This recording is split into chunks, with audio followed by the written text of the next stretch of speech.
Hey friends, welcome back to John Drinks. My friend Chris Norkis over on TikTok, he does a lot of amazing cocktail content over there. Recently I have too, if I haven't mentioned, so go check out my TikTok. Chris Norkis has been doing a little series called the $50 Cocktail Challenge. Goes to the store, buys a bunch of ingredients, and shows you a cocktail that you can make for under $50. He reached out to me recently and also gave me this challenge. He told me to go make a cocktail under $50 myself. So Chris, you're on. So we're gonna start off with this bottle of Aperol for $14.99, some Prosecco for $21.99.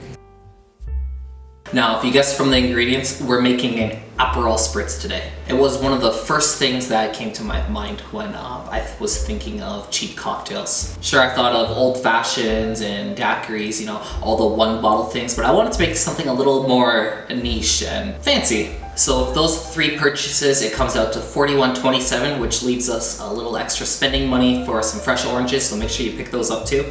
We can even bring down the cost if we go for a cheaper bottle of Prosecco. I saw the brand name Cinzano. Cinzano is my favorite red vermouth, so I wanted to try out the Prosecco, so couldn't resist myself, and we're still under $50. But anyways, let's start making a Aperol Spritz. So typically an Aperol Spritz is going to be served in a wine glass. I felt like having something a little more casual and smaller. I'm using these stemless wine glasses. Still the same concept, and I think it's gonna work perfect for this drink. We're gonna start off getting our garnish ready, and all we need is a nice orange wedge.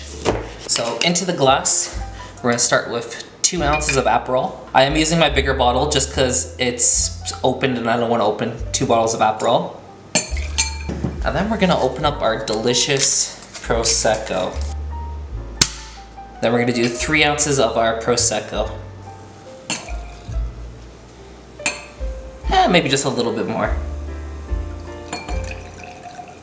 We're also gonna add 1 ounce of club soda. After that, we can add some ice. And then for garnish, we just drop an orange slice in. Recipe doesn't say it, but I usually like to give this a squeeze just to get those juices in there.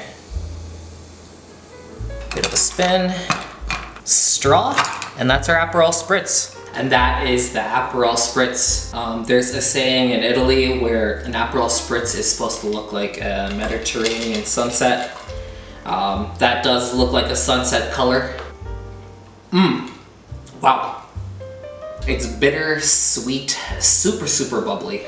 Has a lot of those delicious Prosecco wine flavors, and has that taste from like the orange peel and the juice matching the Aperol. I like to think of this as like a lunch cocktail, you know, something midday, you can have one, and you know, pretty low ABV. Anyways, that's an Aperol Spritz, and that's also my $50 cocktail challenge. Please like, comment, and hit that subscribe button on your way out. Challenge anybody else up for it to do your own $50 cocktail challenge. Check me out on TikTok, but until next time, cheers.